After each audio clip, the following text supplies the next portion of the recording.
You're watching IGN Live. This August, that beloved galaxy far, far away is coming a little closer to home with Star Wars Outlaws, the brand new open world Star Wars game that we are so excited for. Now, here to tell us all about it and hopefully answer our annoying questions about Bib Fortuna and Rancors is the creative director of Star Wars Outlaws, Julian Gerighty. Give it up for Julian Gerighty. Thank you for joining us. Thank you.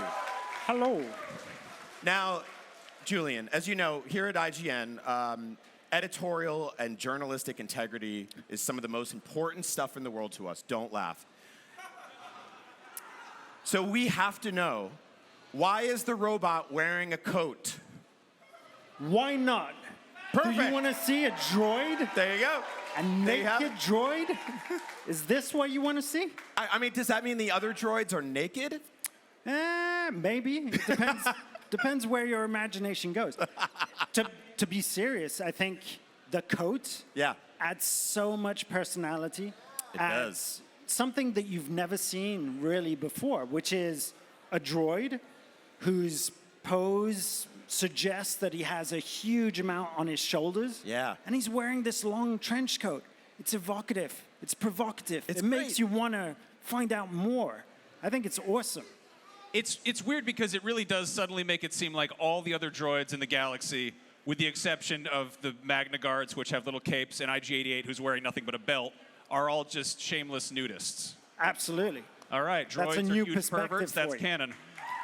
Give it up for nude droids. Julian, I promise we will not just talk about naked droids the entire time you're up here. But on the subject of big, cloaks and fashion and all sorts of good stuff like that, we got to look at Lando in the trailer. That's Is that right? Yes. We can do a round of applause for Lando, I think. Give it up for Yeah. Lando. Now, this takes place between Empire and Jedi. What is Lando doing playing Sabacc instead of hatching a plan to rescue Han? What's he doing in this game? What's his role? Tell us about it. His role, he's an expert. He's one of these elusive characters that we've peppered across the open world. Right. That can bring new skills, new abilities, upgrades to your speeder, to your ship, to your blaster in the open world. So he's one of those experts. And it's our take on making progression really different from just putting points in a skill tree or something like that. So you actually go and try and find people who are going to teach you how to do something new. So it's our little spin on making progression a little bit more fun and grounded in the open world and grounded with characters that we hope that you'll get to know and love. It's awesome. It's awesome. Speaking of progression and upgrades and stuff like that, Kay's grappling hook. Yes. You got to look at that. It's super cool. Is that something she's going to start out with? Something you can upgrade? You start out with the grapple. All right. You start out with a blaster, but the blaster you can really upgrade, and it becomes extremely versatile as a tool. So you can stun shot people. You can get a blast charge to blow things up. Hell It's yeah. a little bit more powerful. There's ion to deal with droids. So it's a really versatile tool. Now, I feel like there's a lot of jumping, a lot of traversal there. I'm kind of curious about the exploration and how it unfolds, because like the Jedi games have had almost a Metroidvania DNA to them. Obviously, you want to have a big open world for people to explore, but you got to hide some stuff behind certain things. Tell us about sort of how players get out into the galaxy. So Metroidvania is also something that we've explored within our open world. So that gives you a real reason to go back to a planet, even if you've done the main Golden Path quests in it. You can always go back once you've found that blast charge for your blaster, because you've seen some walls that you know that module can actually destroy. Right. And behind that rock face, there'll be treasure, there'll be some good stuff for you. So it's a real motivation for you to go back. Now, Julian, you love Star Wars. Yes. Our audience loves Star Wars. I love Star Wars. Do you love Star Wars? A little bit. I mean, you know, here and there. When did you know you had nailed the feeling of Star Wars when you were working on this game? What was the thing that you were like, we have to get this right for it to feel like Star Wars? It's a great question because we started a few years ago, and I think I've said this before, but you think you know Star Wars. Right. But before you have to start designing a new droid, a new species, a blaster, a spaceship, then it gets, okay, you really have to know Star Wars. But I think when we started bringing Nix, which is Kay's companion, to life, to give it a personality, a gameplay value as well, Nix represents all of these attributes, and nailing that, giving it this personality and making it fit within Star Wars, within that original trilogy, that's when we knew that we'd leveled up and we'd understood what makes Star Wars Star Wars.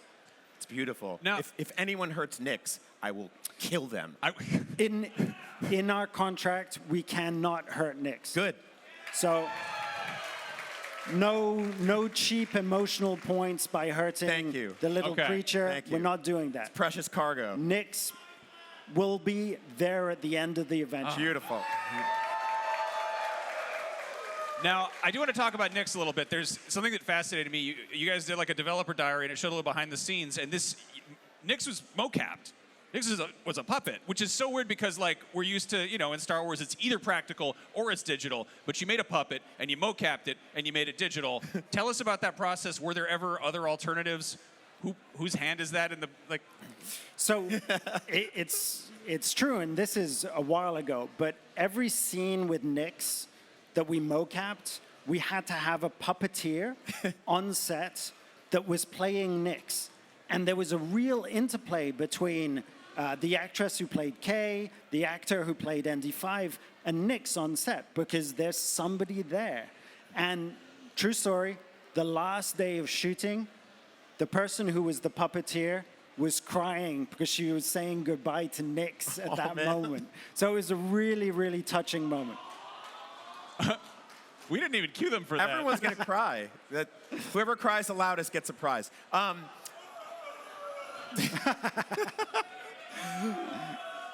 Last year, I asked you about the Rancor. Yes. The large beast that in Return of the Jedi lives underneath Jabba's weird bed, and he drops things down there, and they get eaten. I was told we're not really ready to talk about that yet. Are we ready to talk about that yet? Well, what I can say is one of the missions in the game will take you into Jabba's fortress. Yes. Yes. I love it so much. You're going to have to sneak inside. You're not a guest. Jabba hasn't sent you an RSVP. No. You have to sneak inside, and maybe you get to meet his pet. Yes. Maybe. Yes. Yes. It took 1 year, but we got it. We got the Rancor. I'm so happy. I'm so happy. Now, Brian loves Bib Fortuna. Brian has all the Bib Fortuna toys. He's obsessed with that weird snake-headed Major I think Domo. I have like the most Bib Fortuna toys of anybody. I have been banging. Usually I tell my therapist, but I'll tell all of you guys instead. I have been banging the Dengar drum for some time. If you don't know who Dengar is, he's the guy who looks like a mummy. He's on Brian's shirt multiple times. Is Dengar in the game? Can you tell me that? Dengar is not in the game, but Bib Fortuna. Bib Fortuna's in the game. Yes. See, Well- I'll take him. I'll take it. My I'll take it. expectations are squarely in place. What's Bib doing? Bib's working with Jabba the Hutt. Yeah. he's I hanging mean, out. it's Does he have part of the court that Jabba has. So you have Salacious B. Crumb. You've got the whole throne room is there. So Maureen guards, all the creatures back there. So Bib, of course, is there. He's doing what he does best, which is let people in that shouldn't be able to get in, right? Absolutely. Ne Jabba, no Bada.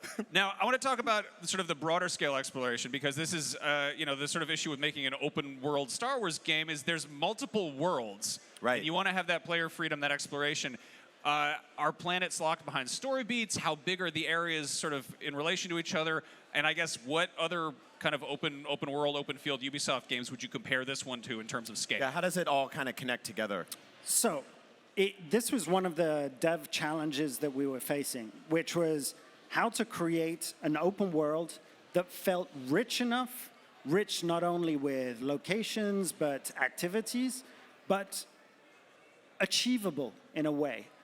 with enough space around each one of the planets or moons that we developed to make that space exploration in your ship really worthwhile too. So you can start off in a city, leave the city on your speeder, go to a smaller settlement, call your spaceship, jump in your spaceship, go into orbit, blast a few TIE fighters, hyper jump into the orbit of another planet, and land seamlessly, all seamlessly. Come on. Come on.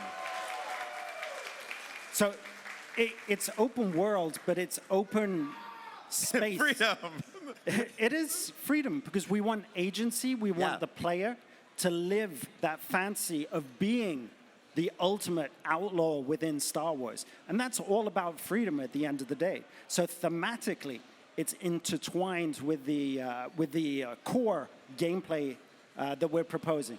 Every planet that we're going to feature is very different as well. So you can't compare Kijimi to Toshara to Akiva to Tatooine. They're all very, very different. It's amazing. Really quick before we go, backstage you were talking to Stig Asmussen. Yes. Who was just on the show earlier. He worked on both of the Star Wars Jedi games. This Star Wars Outlaws is going to join like a long history of hopefully awesome Star Wars games. What was one of your favorite Star Wars games growing up? Growing up, Knights of the Old Republic. Awesome. So for me, that was classic BioWare. It was agency, it was choice, it was narrative, it was characters, it was Star Wars, but with a real difference. So I think BioWare nailed it, Respawn nailed it, DICE nailed it. There's a lot of great Star Wars games. And you're going to nail it. Thank You're going to nail it. Julian, thank you so much. Give it up for Star Wars Outlaws. Out August 30th. You can see more of it at Ubisoft Forward tomorrow. You can catch us on the IGN pre and post show. Right now, there's plenty more IGN Live on the way. May the Force be with you.